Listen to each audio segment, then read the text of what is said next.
Salut les Esther, j'espère que vous allez bien, j'espère que vous êtes au top par la grâce du Tout-Puissant.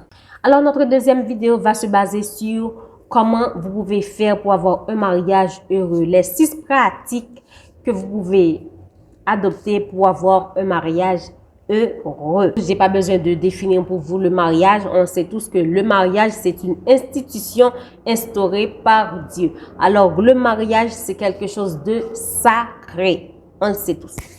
Alors, premier conseil pour avoir un mariage heureux, c'est d'avoir une vie de prière. Vous deux, pas que la femme ou pas que l'homme. Vous deux. Je sais pas, instaurer une routine à la maison. Le matin, vous vous réveillez avant d'aller travailler et vous priez d'abord. Pour aller travailler, vous priez. Le soir, avant de dormir, vous priez ensemble. Vous faites une petite réunion de prière, 15, 20 minutes, 30 minutes, peu importe, ça va dépendre de vous. Mais il faut passer du temps dans la prière ensemble, passer du temps dans la présence de Dieu. Je vous assure que la prière, le fait que le couple décide de se rapprocher de Dieu au jour le jour, c'est un des piliers qui peut vous aider à avoir un mariage solide et un mariage heureux. C'est très important. Deuxième conseil à mettre en pratique dans votre mariage, c'est le respect. Se respecter l'un l'autre. Donc, il faut respecter votre mari, les Esther. Et votre mari doit aussi vous respecter. Le respect mutuel, c'est très important. Le respect peut rendre un mariage heureux, peut rendre un mariage épanoui. Pourquoi je dis ça? Lorsqu'il n'y a pas de respect dans un mariage, la femme ne va pas être soumise. La femme ne va pas prendre au sérieux tout ce que son mari lui dit. Vice versa. De même pour l'homme. Si l'homme ne respecte pas sa femme ne sera pas soumise. Sa femme ne va pas le respecter. Donc, il faut qu'il y ait du respect dans votre mariage. Ça va rendre votre mariage heureux et aussi épanoui lorsqu'il y a du respect. Parce que aucun homme, aucune femme n'aurait aimé que son mari ou sa femme lui manque de respect, que ce soit à deux ou en société. C'est très important. Troisième conseil à mettre en pratique dans votre mariage, c'est d'avoir une vie sexuelle épanouie. On sait tous, chez les chrétiens, il y a certaines personnes, certains couples qui sont, comment je pourrais dire ça, qui sont un peu coincés. Soit la femme est coincée, soit l'homme est coincé. Et la femme a toujours honte de dire, voilà, je préfère ça, je veux ça, fais comme ça. Il y a aussi des hommes qui sont comme ça. Lorsque la femme, elle est timide et que l'homme n'est pas timide, c'est à l'homme d'aider sa femme, de lui transmettre des choses, de l'aider à s'épanouir au lit, de l'aider à vaincre sa timidité lorsqu'elle est en train de passer à l'action. C'est très important. Tout comme il y a aussi des hommes qui sont timides, il y a des femmes qui sont vraiment très ouvertes au lit, mais par contre, l'homme, lui, il est timide. C'est parce qu'il y a certains couples qui pensent toujours, malgré qu'ils soient mariés, pensent toujours que le sexe, c'est quelque chose de sale, c'est quelque chose de pas bon du tout. Mais c'est Dieu qui a instauré le sexe. C'est vrai que c'est très banalisé. Et rapport sexuel avant le mariage, il y a porno et tout le tralala. Mais on sait que le sexe n'est pas là pour faire du business, mais c'est quelque chose de sacré, quelque chose que Dieu a instauré. Alors, lorsque vous êtes au lit, vous êtes légal, si je peux dire comme ça, soyez épanouis au lit. C'est très important. Lorsque la femme ou l'homme ou le couple est heureux, est épanoui au lit, ça va rendre le mariage épanoui, ça va rendre le mariage heureux. Ça aussi, je dis pas que c'est primordial, mais ça aussi peut aider à solidifier votre mariage. C'est très important. Quatrième conseil à mettre en pratique dans votre mariage, c'est la communication ouverte. Faites en sorte d'avoir une communication ouverte. La femme ne doit pas avoir peur de parler avec son mari, de communiquer avec lui. Si j'ai envie de ça, je ne peux pas dire à mon mari. Si je n'aime pas ça, je ne peux pas le dire. Non. Il faut qu'il y ait une communication ouverte, tous les deux. C'est valable pour tous les deux. L'homme ne doit pas avoir peur de sa femme. Je ne peux pas parler avec ma femme parce que si je dis telle ou telle chose, elle va réagir telle façon. Non. Dans le mariage, l'homme ne doit pas avoir peur de sa femme, la femme ne doit pas avoir peur de son mari. C'est pas un bourreau, c'est pas le diable. Sinon, il y a quelque chose qui va pas dans le mariage. Il y a quelque chose qui va pas. Faites en sorte d'avoir une communication ouverte. Soyez à l'aise, soyez ouverts l'un envers l'autre. Il n'y a pas, ok, je peux dire ça à ma femme, je peux pas dire ça. D'ailleurs, la Bible dit, l'homme quittera son père et sa mère et s'attachera à sa femme. Donc, quand il y a quelque chose dans le couple qui va pas, vous n'allez pas appeler Nadine, vous n'allez pas appeler Pierre, vous n'allez pas appeler Paul pour en parler. Vous allez d'abord appeler Jésus. Lui, il peut vous aider à faire face au problème.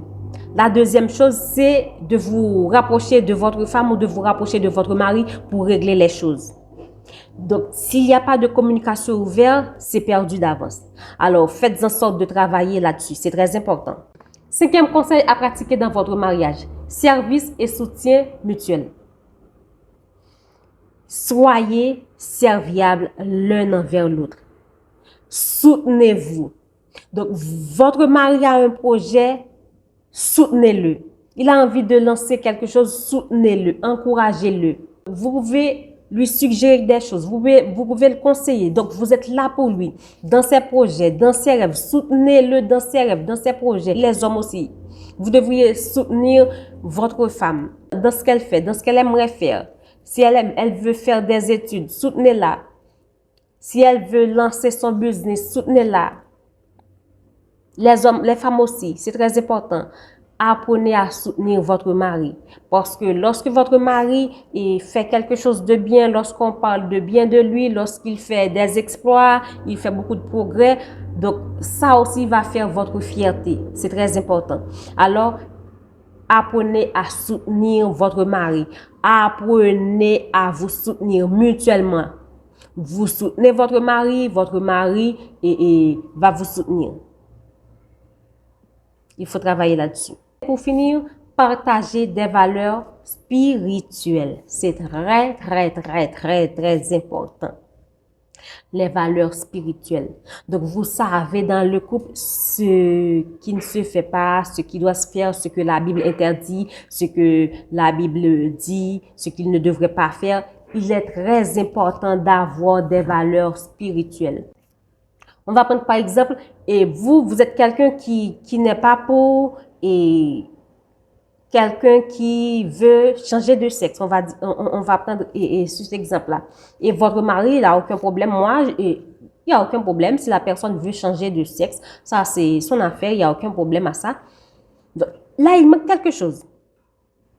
Donc, je peux comprendre quelqu'un qui est libéral, mais un chrétien qui est libéral dans le sens, la Bible interdit telle ou telle chose et vous ne voyez pas d'inconvénient, là, il y a un problème. Vous devriez travailler là-dessus. Je ne vais pas rejeter, je ne vais pas humilier quelqu'un qui est transgenre, mais je ne vais pas non plus l'applaudir, je ne vais pas non plus l'encourager à faire telle ou telle chose. Il y a une grande différence parce que la Bible nous dit d'aimer les autres. D'aimer nos prochains comme nous-mêmes. Nos prochains, c'est pas que les personnes qui sont à l'église avec nous. C'est aussi les personnes qui ne sont pas à l'église. Donc, on les aime.